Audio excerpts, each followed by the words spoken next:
Hi, everyone. I am thrilled to be part of today's conversation here at HYCU. We have a very interesting topic on SaaS cyber resilience and what every executive, every IT owner, every practitioner really needs to get right.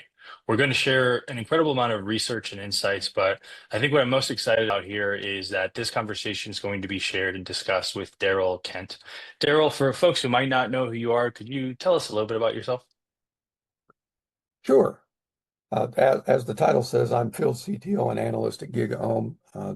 I think I'm in my ninth or 10th quarter here at GigaOm after having spent what I like to say is 150 fiscal quarters at Hitachi and Tara. Now that works out to be about 37 years. I've spent my entire professional career in information technology on both the end user side and on the seller side. I focus at GigaOm in aligning technical capabilities and resources with business requirements, needs, and translating the two so that end users can make solid decisions based on capabilities that their providers they're assessing are providing. That's generally what I do every day of the week.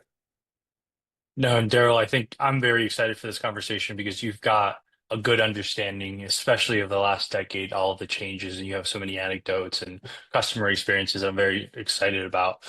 So let's get started. For those maybe who are just joining, there's a couple of things that we're going to focus on today. One is we're really going to dive into how we got here. What's the undeniable shift to SaaS? What does that mean? We're going to share research on that, but we're also going to challenge you in the audience to really think about how many applications you're using truly. And we'll talk a little bit more about that. But then we're also going to talk about the dynamics of cybercrime and how they've shifted. And, 6, 7 years ago, we were having conversations about encrypted VMs. And, we're going to understand where do we sit today? What are some of the new workloads that are potentially under threat? But where we're going to spend the most time is really, especially at the executive level, what are some of the most dangerous myths you can have in your organization when it comes to SaaS, when it comes to cloud, data protection, cyber resilience? And we're going to identify key best practices that you can walk away with to really get a grasp of what is the problem? How can I resolve it? What do I need to do starting today to make sure that our organization and our tech stack is resilient? And of course, throughout this, I'm going to monitor for questions. Daryl, I'm going to pepper you with questions throughout the entire presentation, which I'm very excited about. But let's get started because one of the things, Daryl, that you and I have discussed is a lot of the times it's very difficult to really understand the SaaS presence of an organization. How many applications are they actually using?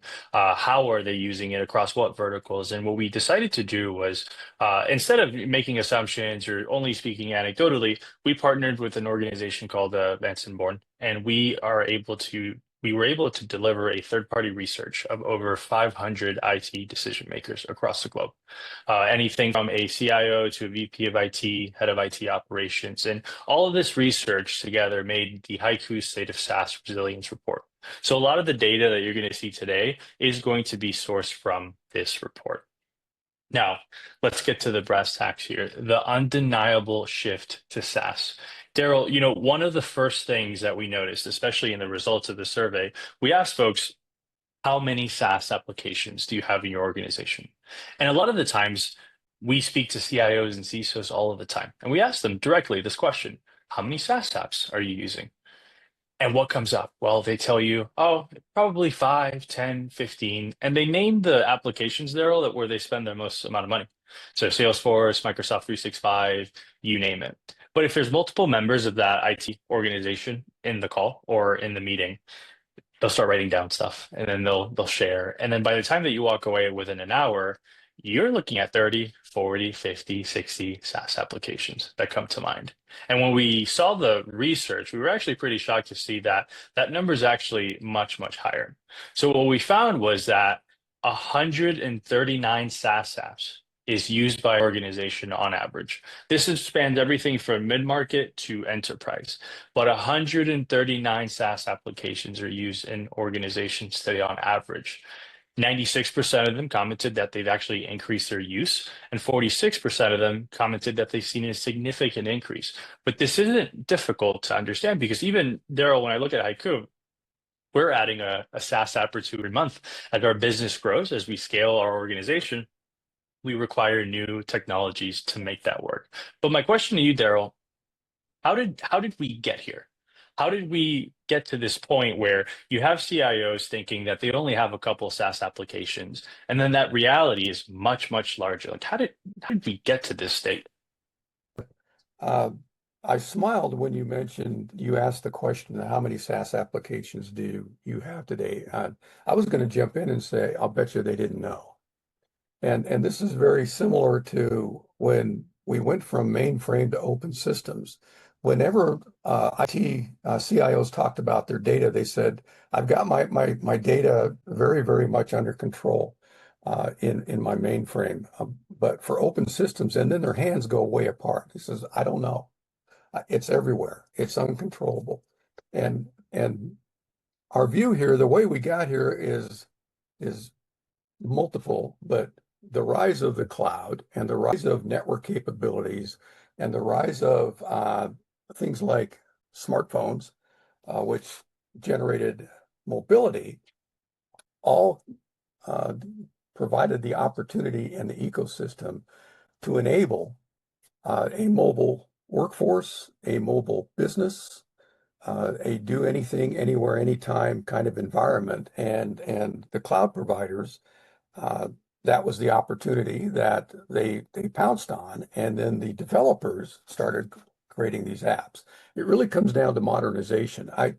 We talk about digital transformation a lot, but and that's kind of an overused word because transformation is a very uh, deep type of modernization.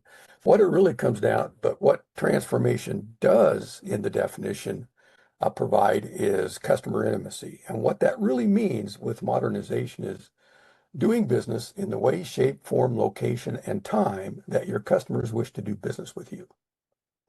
And to facilitate that, software as a service uh, enables that. And the providers and the infrastructures allow that to happen in real time. So we've evolved over 2 decades now, roughly, with virtualization, with cloud, with mobility, to take advantage of an opportunity. There's also a financial aspect to it, and there's a time to value aspect of it. It's easy to spin up. And if I don't like that application, I can delete it and go get another application. So the time to use and the time to value is there. And in many cases, it was pitched as it's cheaper, right? Cheaper is not always cheaper. Good enough is not always good enough. But we're going to get into some of that, I believe. Yeah, absolutely. And Daryl, I think for those folks joining too, it's not that we're talking about an indictment on the use and provision of SaaS applications. It's an incredible technology. We all rely on them. It's an indictment on the lack of preparation and awareness into some of the areas of how do you protect and how do you secure as a customer of these SaaS Yeah. applications. But Daryl, So to your point, it is the new normal, but it's more than just the new normal. It's the new requirement. really, funny enough though, Daryl, when you think about when you say requirement, for example, Atlassian Cloud is used by hundreds of thousands of organizations, right? So people are using Jira, Confluence, Jira Service Management, you name it. It's been the bedrock of everything from bug tracking to ticketing today. When they first started, what were they? They were a server-hosted application. Yeah. They were a data center. As of last week, they announced the end of life of their data center offering, meaning like you can only consume this enterprise software as a SaaS, which is very, very interesting. But one of the things that I've noticed too is a bias, especially at the executive level, Daryl, where they say, well, I'm in healthcare, or I'm in financial services, or I am in legal. We definitely have a much smaller scope of SaaS applications because of compliance and because of regulation. But what we found Yeah. was that Yeah. it's not Well, true at all. to your point, it's not, I mentioned new normal. What you just pointed out is it's not only the new normal, in some cases, it's the only normal. It's the default. It's the default. And what we noticed in the data as well, though, was that financial services is actually the number one, uh, let's call it with the number one amount of workloads. Whereas you see organizations, even in healthcare, with an average of 117 SaaS applications in their organization. But Daryl, Financial this is services, exactly. Historically, Andy, financial services has been a leading edge early adopter of all technology. So that it's really not surprising to see that. What is surprising is the adoption from all the other industries as well. Yeah, absolutely. And for a lot of folks who are still maybe a little skeptical, especially if you're a CIO and CISO, and Daryl, just a few weeks ago, I was attending Octane, which is Okta's major conference. We're having conversations with everybody, even at the identity level, that still haven't grasped the amount of SaaS applications that their organization's using. They still haven't been able to even address not only shadow IT, I know it's a little bit of a buzzword, but also even what are we really using in our organization? Even if it's under an MFA, like, does that mean we're fully aware of how to protect that data, right?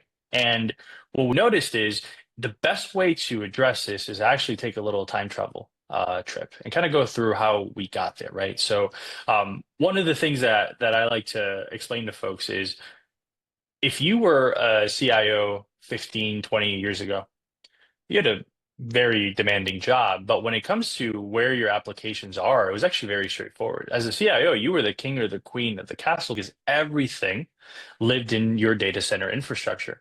Every tier one application, every aspect of your business applications were all consumed as uniform, either physical or virtual applications.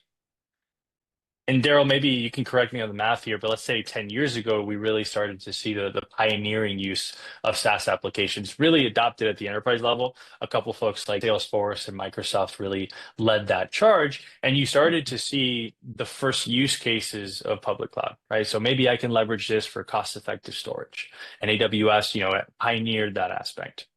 Then you go, let's call it 5, 7, 8 years ago, and you started to see a little bit more adoption of SaaS, and you started to see the public clouds mature. Not only mature in the sense of predictable economics, but also in the services and infrastructure that they were providing. But Daryl, now we sit here today. I don't want to sit here and talk about the mythology of people saying, hey, data center is going away. It's not going away. There's always going to be a data center presence for the majority of organizations. But some of them are actually lifting and shifting. They might even be modernizing some of their applications. And what we know for sure is that the SaaS adoption has completely exploded in and outside of IT. But Daryl, you've seen this transformation. How have you experienced this? So your timelines are fairly accurate. What you're really showing here is in the early days of cloud versus non-cloud versus on-prem, mainframe versus open, it was a matter of systems of record versus systems of innovation. And this evolution shows that it became more and more adopted as systems of innovation to where today businesses are actually running at what I call the new normal. They're actually using SaaS and cloud as their systems of record. Now, what that means is that their businesses have changed. This is their business now, and it's being conducted with new business partners. And so you have to ask, are those business partners as responsible and disciplined toward your business as you were before you moved your system of record over there?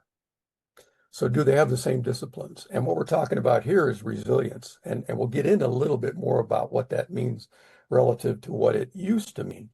But you now have your business is no longer your business, just like you stated, the CIO's IT infrastructure is no longer their infrastructure. Right? You're sharing it and you have a shared responsibility, and that may not be equally shared. And you have to explore whether or not the disciplines in your new business partners are the business disciplines you need to stay alive. Yeah, absolutely. And Daryl, we're going to dive right into that as well on the shared responsibility side, because a lot of the times, a lot of the onus when a customer is evaluating a cloud or SaaS provider, it's how seriously are you taking your security and your availability?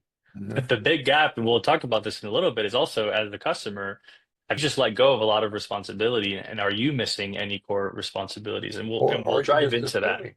Yeah, you may be making an assumption Maybe you don't think you've let go, but you're assuming that you're handing it off. You're not going to fumble it.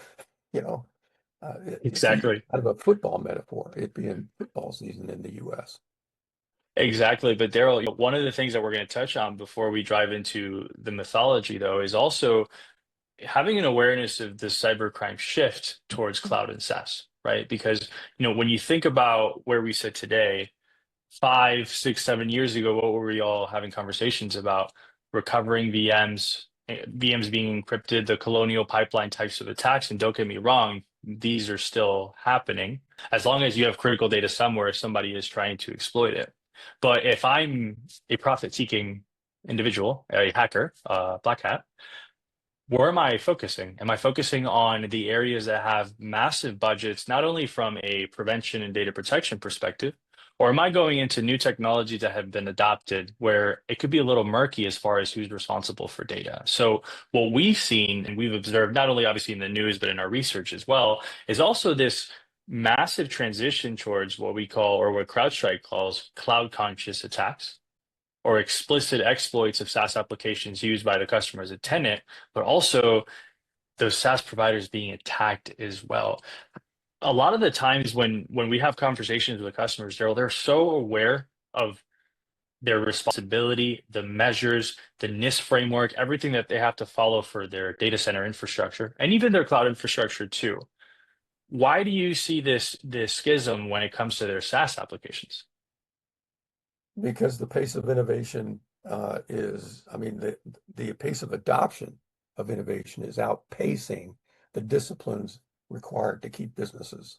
There is a their businesses open and operating in a disciplined way, if you will. That's why I brought up discipline early on. Innovation will almost always win out in a business strategy, and everything else follows and lags behind it. This concept of going after the SaaS providers is very, very simple to understand. Would you rather attack one of something or many of something and do it once? There is a return on investment from the hacker side that you just brought out. But what allows that to happen is the pace of innovation is running ahead of, or so it's That does make a lot of sense. And what we're noticing, Daryl, is, the majority of a lot of the discussions that you hear today in the news, a lot of the times these are cyber breaches that are happening at the SaaS level, whether it's the customer making a mistake, the vendor being compromised, but supply chain compromise is a very, very real conversation that we're having. But I want to show you some of the research that we've just uncovered as well that's specific to this, to those same 500 organizations that we spoke to. And we asked them a very simple question. Have you experienced some form of SaaS cyber incident in the past year?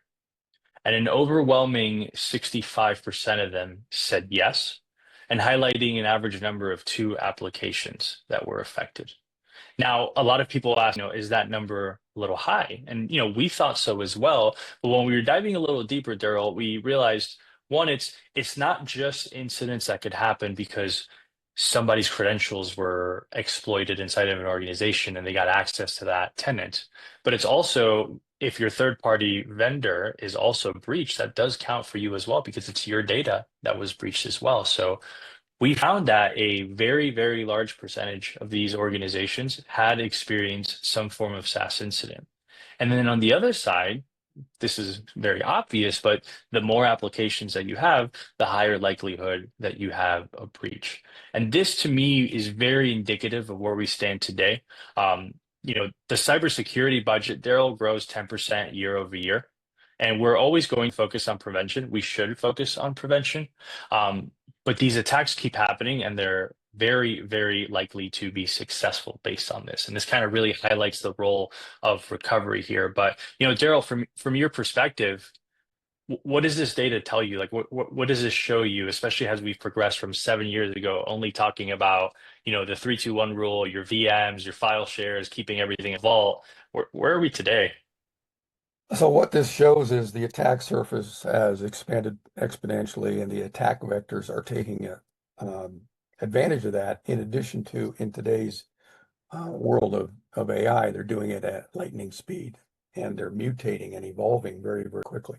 So there's an exposure out there that we used to be able to fix significantly through detection and prevention.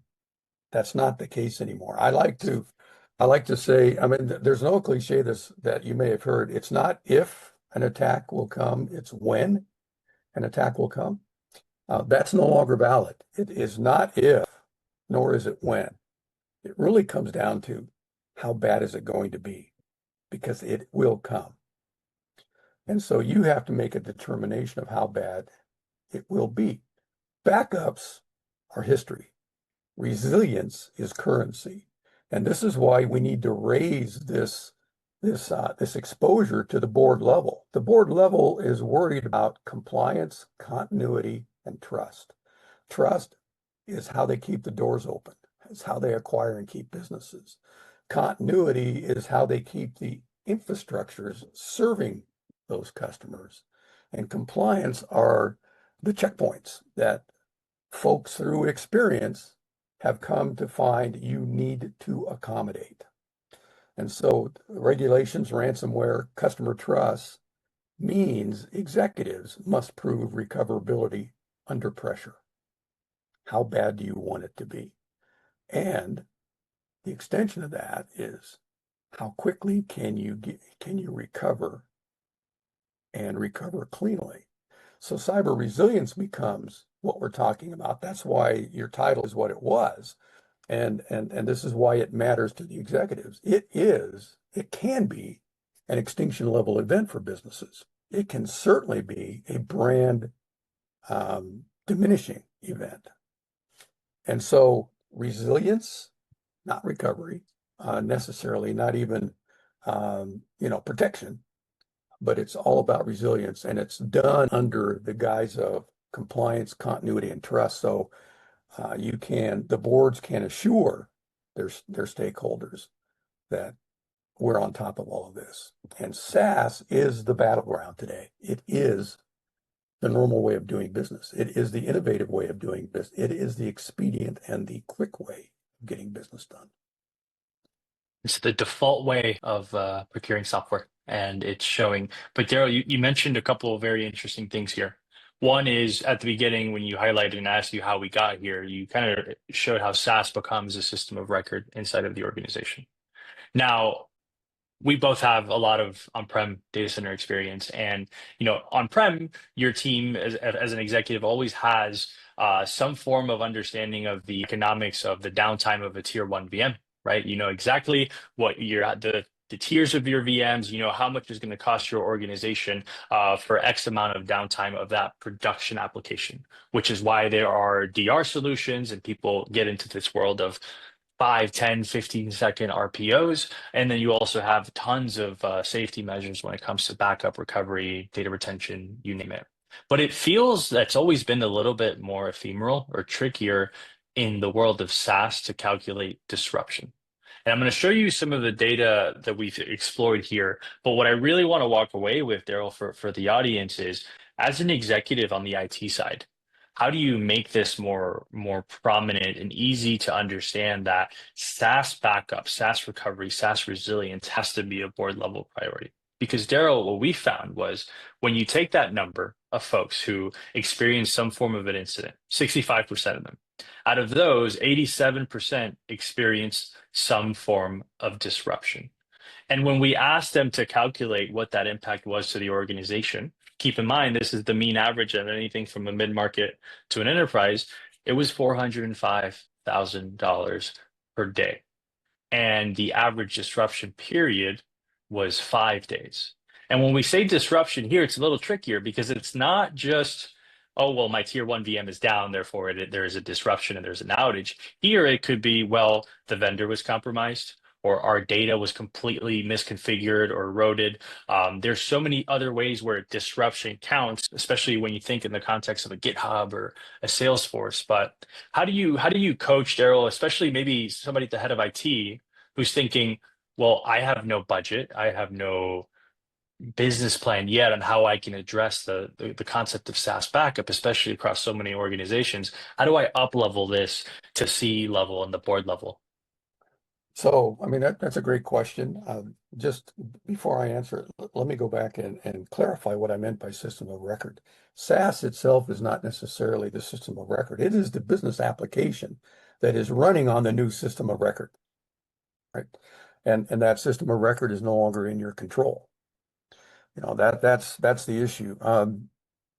Elevating it up to the board level is relatively easy because it is now an executive um, responsibility. Executives are accountable for recoverability, not availability.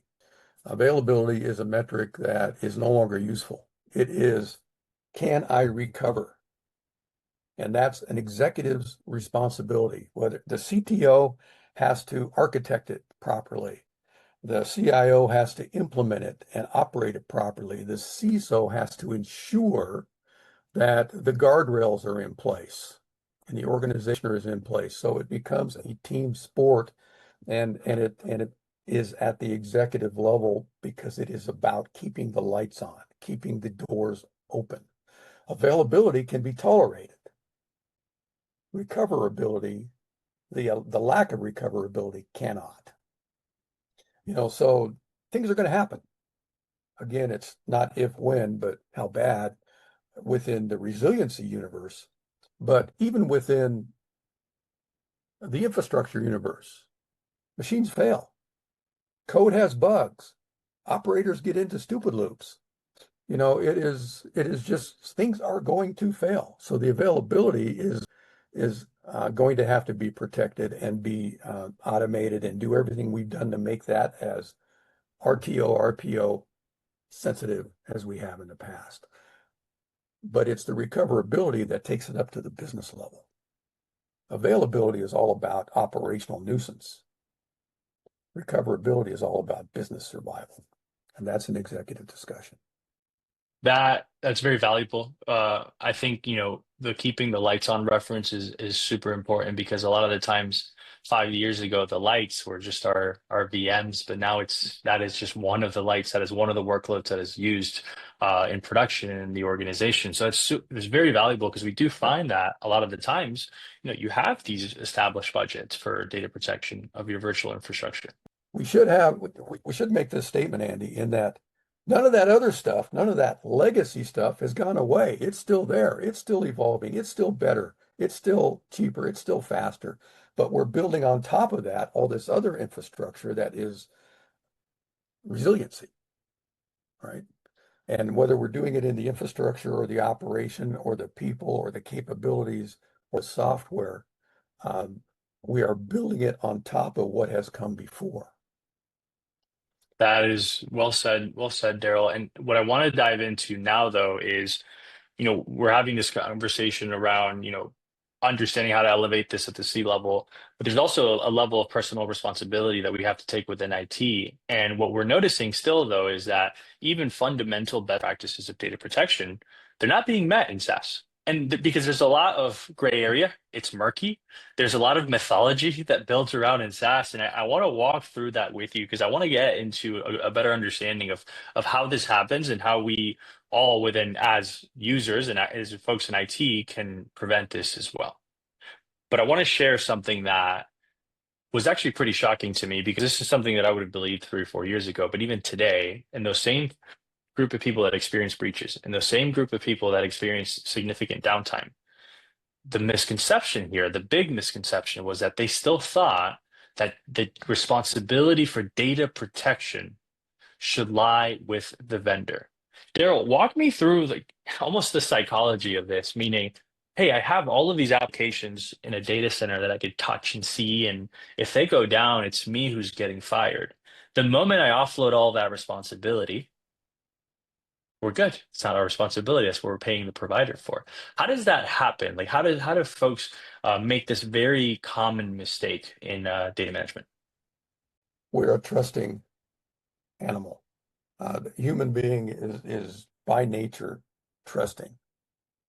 And we're anticipating that the people we're doing business with in IT and in business are as trustworthy and as disciplined as we might be. The implication and the assumption is that I'm running a professional data center. I'm now running a SaaS operation. I'm going to move my system of record over. And the history has been such that it appears to be reliable and it appears to be protected. And so there's a trust factor in there that says I can assume that trust and those capabilities. But here's a dirty little secret. Providers are running on margins as well. They are not a not-for-profit business. And so they're going to implement what they can to provide the service levels. Generally, those are operational, those are performant, those are throughput, those are availability. But they don't own your data. And I think if you look at your contracts, you'll see that that is the case. The earliest contracts for folks like Amazon and others, providers, was um, your data is yours. If something happens to it, it's not our fault. And it was written in the contract. People did not see that. And the contracts are immense and they're taken for granted. So it comes down to if you want it to be as resilient as you need it to be, you need to inspect it to be. So you can't just assume that. The misconception that you're talking about here is that SaaS is already protected. It's just software. It's running on an infrastructure that we presume is as protected as it should be. And it may be well protected, but is it resilient? More to the You know, point is the data and the application that your business now relies on resilient. When it was a system of innovation, when it was used for innovation, you didn't care. Okay, it went down, we lost the data. It wasn't business data, it wasn't permanent. We're innovating, we're testing, we're developing. But once you move your system of record over there and your application is running on that system of record and it's your now mission critical business application, as you pointed out, it's a different ballgame. And the disciplines don't change and they cannot be assumed. The CISO will tell you that. You can't assume anything, right? You know, the that is CIOs very well may. put. They're very paranoid and rightfully so. You know, Daryl, what's interesting to me, and we'll walk through this in the shared responsibility model as well, and it's exactly what you were referring to, right? When, AWS, Azure, Google, they all provided, maybe they use the same kind of legal framework. They all have different visuals for it, but as you can see, it's still the shared responsibility model. But there's something that happens, I think, a lot of the times, and these are conversations we have every day. And a lot of these vendors, they are responsible for availability. Of course, it's part of the contract. It's availability and the overall security of the system is their responsibility. And in order to do so, of course, they require their own backups. But when a customer reads that they have backups, they automatically assume, oh, hey, these backups must be for me too, right? Right. Have you encountered that before? And how does that work? They're only for you if you have signed a service contract that says they're doing it for you. Otherwise, they're doing it for their own business. It comes, shared responsibilities does not equal shared recovery. And frankly, um, providers are probably using a plethora of tools. So you have this concept of tool sprawl, which are barriers to recovery because they have to be aligned. They have to be unified in order to get a view into resiliency under pressure. Those may not be in place. Their legacies, when you're acquiring a lot of um, businesses or customers, you're trying to build a central unified structure. But when you're doing SaaS applications, you don't know what applications are going to be running where and how critical they are to any business.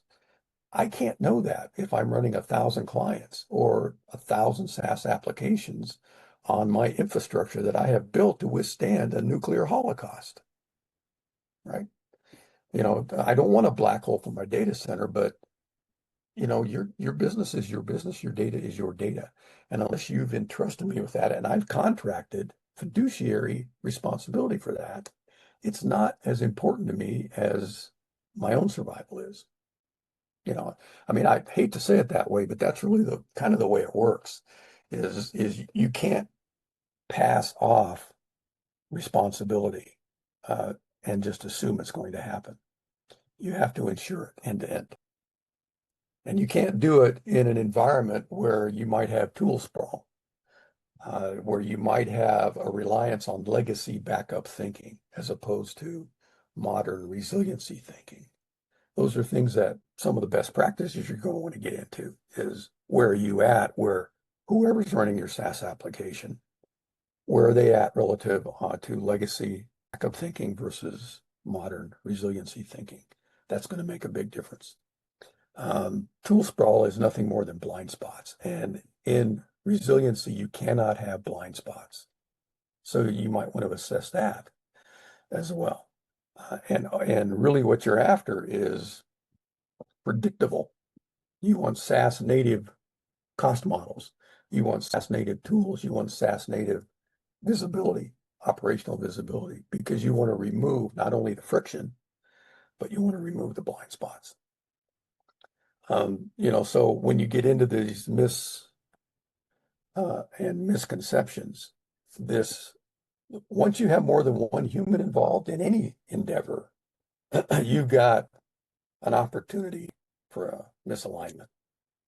That's why you're calling it shared responsibility. There is a shared responsibility, but contractually, financially, it's shared in different ways. You have to assure those. That That's is what makes it. very well put. That is very well put, Daryl, because a lot of the times too, there's also just the logical, Daryl, you're the CIO of this massive software provider. How on earth could your team know if those configurations were cleaned up by the intern because they were told to do, or because it was a mistake? And how could you do that across hundreds of thousands of tenants, right? So the change rates are so high that unless you're willing to build an entire support infrastructure to manage, hey, I've deleted my data support tickets, you have to put the onus on the customer. But Daryl, I'm going to run you through my example here because I think this does a good job of helping folks really understand their responsibility. Specifically, and this doesn't matter if it's Azure or if it's GitHub, if it's Salesforce, DocuSign, it doesn't matter what it is. An ISV is an ISV. And they have to think about their platform as a garage. And what does that mean? Well, you're going to park your car in a garage. What do you expect? You expect to be able to pay for the garage, that the lights are on, and that when you come back, there's a car there. And you go home and everyone's happy. But if, Daryl, you leave your window open and your laptop is there, somebody steals it, or somebody hits your car or scratches it and you didn't have insurance, the garage will never pay you for that. Their job is to keep your car there and make sure that you're happy with lights are on and you've used their service. But whatever mistakes you've made inside of your car is not theirs. Does that track? Does that kind of land the difference between the data recovery responsibility for a customer? That's a decent metaphor. And it may not even be your windows are open and it's just your own lack of responsibility. They may actually have IP locators and they know there's equipment inside that they want to get to. So which is getting back to this whole resilience and this whole attack surface and attack vector. What's inside that vehicle is your responsibility, is really what you're saying. I can build the infrastructure. I can ensure that the infrastructure doesn't come down on top of your car, that you have a spot. And I can even have security guards. I can have security cameras. I can do everything. I can do more than my competitor so that you will park in my garage.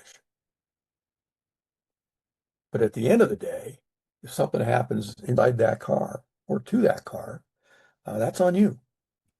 100%. And people leave their doors open, just like bad password management, just like everything else. And Daryl, I hope you can appreciate the backup license plate that we've added. I just noticed that. So shout out to our creative team.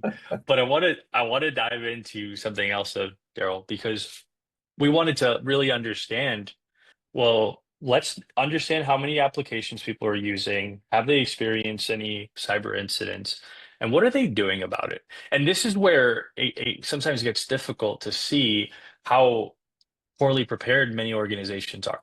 And we all know here, veterans of the industry, the 3-2-1 rule is something that everyone's been doing since photography.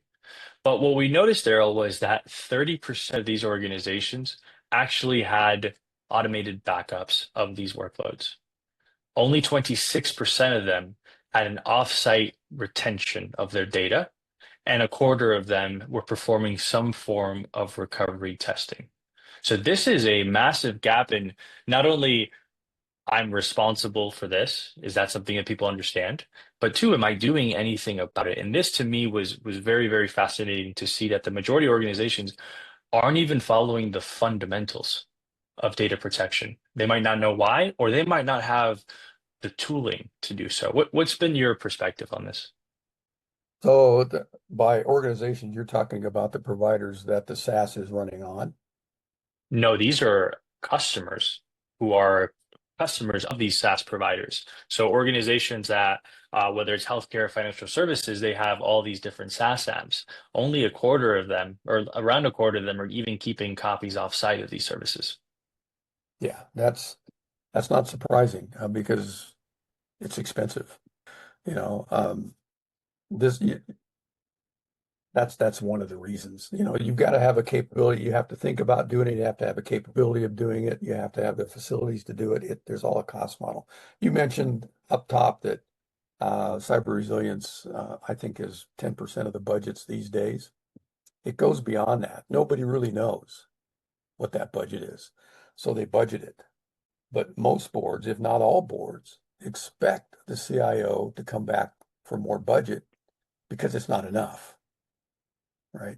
Typically, CIOs are bonused on whether or not they met their budget. And by meeting it means spending it.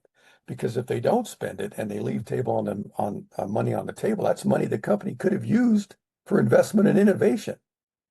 So you want to spend that, but uh, because you want the allocation of that scarce resource, money in your business to go where it needs to go, capabilities, resources, innovation, et cetera.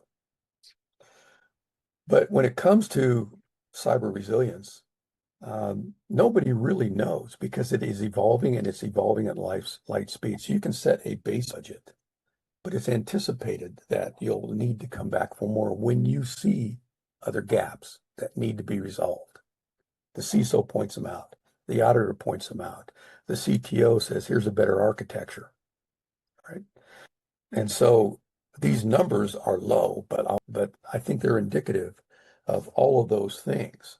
It's hard enough to keep going forward in a hyper-competitive environment.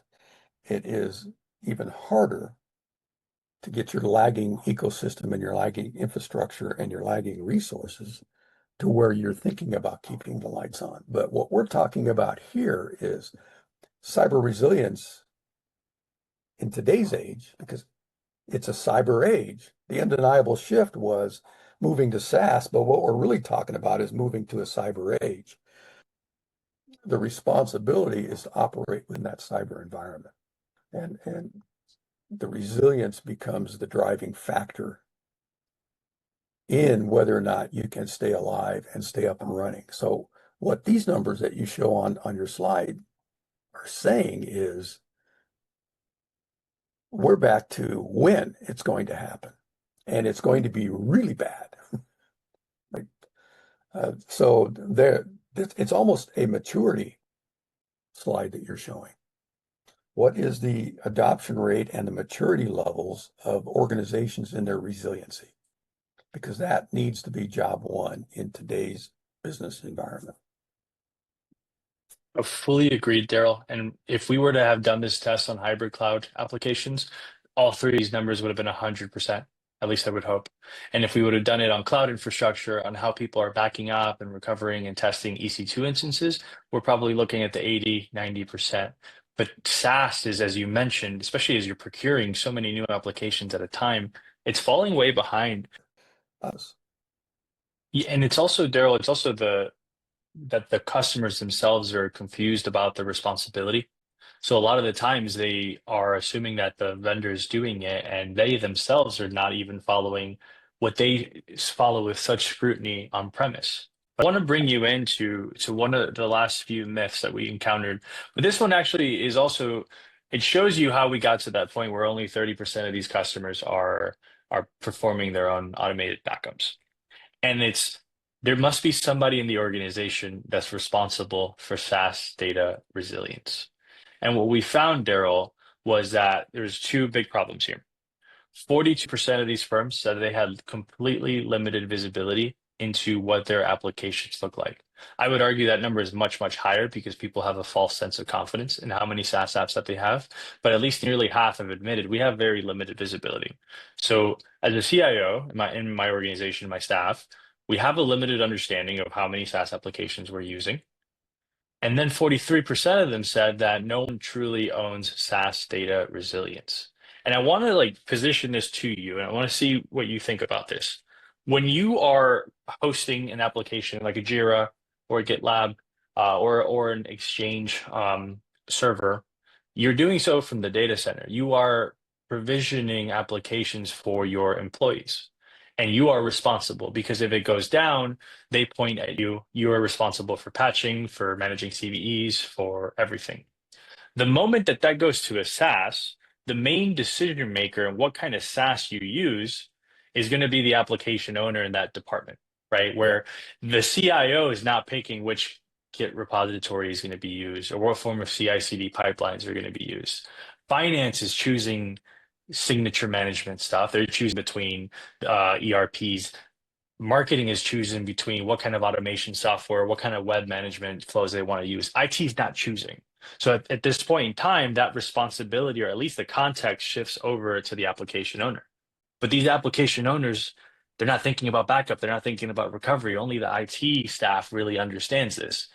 Have you observed this? Does this make sense to you, or are you noticing maybe a little bit of a different dynamic? It makes all the sense in the world, and it is observable because the application owners are not IT professionals. What they are trying to do is resolve a business need in terms of an application to conduct business. And they're making this assumption that everything else under the hood is taken care of, if they're assuming it at all. Their main concern is that business application. So it is the nature of the discipline.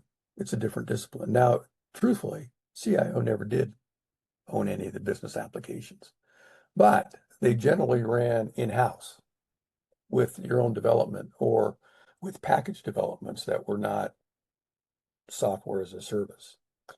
Uh, so what that really enabled was, again, this pace of adoption for innovation. And now it's coming at you faster than you can handle it and ensure all of this back end. So that's really what you're talking about is the application's good. We want that. We want it packaged that way. We want to procure it that way. But we need to think about how do we keep it that way? And once we start using it, then we've got this data exposure. And so again, the pace of adoption on the resilience is not keeping pace because of hyper competition, because of the need to grow, because of the creativity of your business and the folks in your business. So to me, there's a visibility, I'll go back. I mentioned resilience under pressure. And this stuff doesn't necessarily come up until you are under pressure. And then you're fighting to stay alive and you learn your lesson, you move on. Is there a way to get there? What we pointed out here is a bunch of needs. We pointed out a shift. We pointed out exposure. But maybe we ought to talk about, is there a promised land? Is there a way to eliminate these exposures? And if it's a unified way to do it, that's even better. So that's Abs- really what we're talking about here. I think from this point forward is how do we resolve this? Because I don't think you're going to get the application folks thinking about resolving it. Absolutely, not in the way that the enterprises might demand as well. Because one of the biggest mistakes we see, for example, not in IT, but I'm a legal organization that's provisioned some type of doc management. For them, a recycle bin is totally fine for backup, and that could be enough. But we all know from the fundamentals of backup and recovery, it's not true. But Daryl, I'm going to run through a couple of best practices based on what we do at Haiku how we treat our SaaS applications. And I want you to kind of chime in and think through, what are maybe some of the additional things or ways to do this and the best practices that we're recommending. But the first and foremost fundamental is you want to have some form of automated backup. Because a lot of the times there, what we'll notice is people are going to say, well, the vendor actually allows me to export the data. So I'm just going to write a quick script and I'll have a cron job and I'll send a bulk export of that data to my hard drive or to an S3 bucket. That brings a lot of challenges because one, it's bulk recovery only. You haven't tested whether those imports and exports are working effectively. The corruption rates are very high, but you also have a single point of failure versus a policy-driven, I can set and forget, rest assured that this is protected. But then the most important piece here is you have to make sure that the copy of this data is completely decoupled and logically separated from the production system. That's what you would have done on-prem. You should be doing it from a SaaS perspective as well. So you need this logical separation where if I am running everything through GitHub, I need to have copies of that outside of GitHub in case something happens within GitHub production systems. And the third one, as we've talked about the shift of cybercrime, it's you have to make sure that you have immutable backups. They have to be secure, off-site, and they have to be tamper-proof. This is the only way to get peace of mind in world of recovery. But the recovery part is important too. Because this is not just about saying, well, I can re-import all of my data. That could take me 7 days to re-import into a Jira or to a GitHub. It's, can I recover everything if I really need to?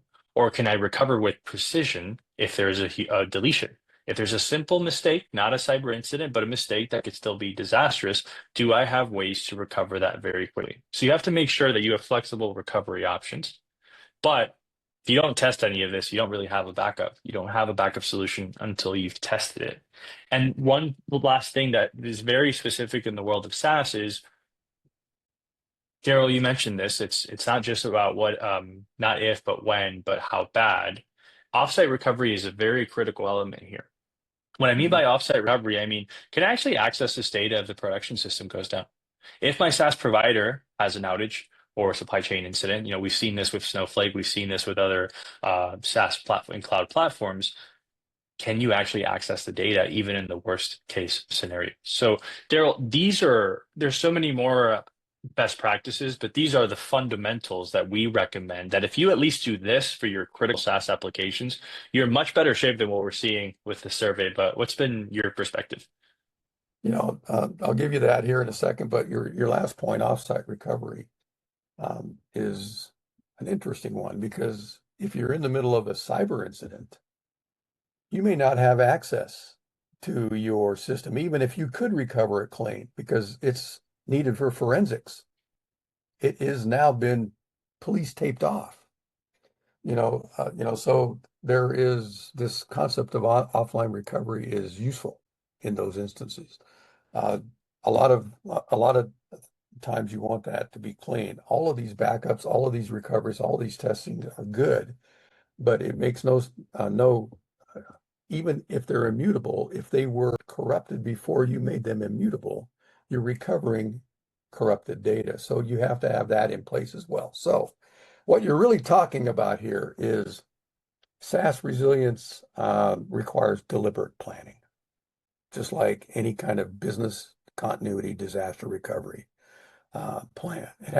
It should be tested, and it should align to compliance and business continuity goals, which could include things like ensuring cleanliness, ability to cleanly recover. So at the executive level, the best practices are putting into place and informing shareholders and the public and your clients that you have a roadmap to action should you need to use it. So in addition to these, I would state them a little bit differently. Don't assume providers can handle recovery. Audit your SaaS data responsibilities. That should be job one above all of this, I think. Test the recovery for SaaS workloads as rigorously as for on-prem or cloud native. That's covered in your recovery testing here, but rigorous, as if it were your own, as opposed to cloud native. Align the resilience with compliance reporting for audit readiness. This is an assurance. This is a continuity. This is a trust. This is a board level discussion. So align all that. Build transparent cost models so it's predictable. What's not shown here in your best practices is ingress and egress. Do you have hidden penalties there? Be transparent about that. Know what they are. You may have them and they may not be what you like, but at least they're predictable, but know about them. And then treat SaaS resilience as a board level metric. It is very simple: continuity, compliance, and trust. Customer confidence is all about trust. Continuity is downtime is now reputational. It's financial risk. And compliance is auditors want proof of that resilience. Why? Well, there's this insurance factor, which we can argue and debate all day long. But it's really about this roadmap to action that results in clean recovery. That's really what you're talking about here, is what is that roadmap and what is the action that must take place to get to that clean recovery? And as an executive, that's what I'm charged with. Darryl, I'm glad you kind of put this in the perspective of a roadmap because a lot of the times the barriers that we see is there is no staff allocated to this because of that murkiness between the IT team, the application owners. There needs to be a kumbaya moment where people meet and actually go through and build the roadmap together. And it's done in partnership, in my perspective, where the app owner knows the recovery flows. They know what could go wrong. They have to provide that to IT because it's no longer what can go wrong in a VM.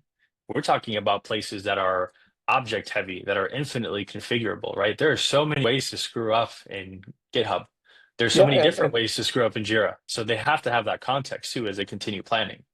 and we might be talking about just one application, right? But that application is no longer optional. It is a mission critical application. So you should treat it as such. That's really the bottom line here. The lesson learned here is treat that as mission critical. Now, How would Daryl, yeah.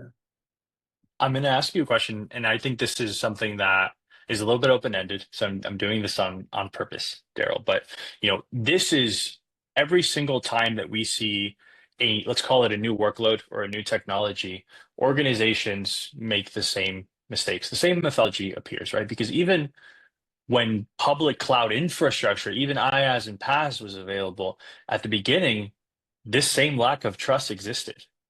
Right. This same lack of understanding, this misunderstanding of the shared responsibility model happened, just like it's happening with SaaS today. From your perspective, what are some of the mistakes you're observing? There's so many new technologies coming out, new ways where data could be deleted. What's been your perspective? Like, what's top of mind for you these days around this specific topic on data resilience? Well, it's 2025. And in 2025, in any technology discussion, you have to talk about two things. One is cyber resilience, which we're talking about in this case, within the SaaS context. The other is artificial intelligence. And really what you use that for is detection, prevention, automation by policy, uh, coverage of new workloads when they come out, containers, serverless, AI data sets, AI agents. Uh, you know, you can use AI for anomaly detection and predictive recovery. It's pretty good for that, frankly. But can we expand it now to the infrastructure that your SaaS is running on and running in, serverless, Kubernetes, etc.? You need to look at it as what's next. What's next is winners and losers. The winners are going to be those who make resilience continuous and intelligent and do it in this context, within SaaS. So you either do it within your SaaS or you have it available for your SaaS, right? Those are going to be the winners because that's a continuous and intelligent approach. It needs to be seen as a growth enabler, not just a protection insurance. So to me, what's next is exactly that. Does it enable my growth? Does it keep me open? Is it continuous? Is it intelligent? And I don't know that any SaaS provider is going to be able to provide that themselves, frankly. That might make them too expensive, and frankly, it would silo them because the other SaaS may not have it, right? Providing it on behalf of SaaS applications is probably the best way to go. Uh, Yep. and I suspect you're going to have something to say about that. Yeah, But absolutely. but to me, that's really what it's all about. Is you have to look at uh, resilience as part of your business growth. And if you don't have it, you're going to be a loser because you're putting your business at risk, which makes you less trustworthy, which means I can't keep and grow customers. This is and this is real time. And because of the interlock and interconnect of the entire world, these become known within hours. So it's a real time world. It's an always on world, and it is now a SaaS based business. Daryl, I've really appreciated your insights here, specifically because a lot of the times we're having this conversation at the practitioner level, maybe at the app owner, at the IT level, but it's very important for IT leadership, frankly, just business leadership to understand where they really stand in terms of resilience. What are the structural changes that need to be made, but also what are the simple mistakes that could be addressed and all of the best practices that we've provided. One of the anecdotes that I always share is when you have conversations with people outside of IT and outside of security, they assume that a lot of these threats and a lot of these hacks are extremely fancy, just like in the movies, right? A couple of clicks and you're in the Pentagon. But the reality is that the majority of these attacks could be stopped. A lot of the times, just the fundamentals were not being addressed. How many attacks have happened because people simply weren't patching correctly? Maybe they missed a few days in a patch cycle. How many times do you see bad credentials, bad best practices around managing social engineering? So the whole point of this is there are a lot of challenges. There is a massive gap in SaaS data resilience today, but it could be Yeah. easily addressable. So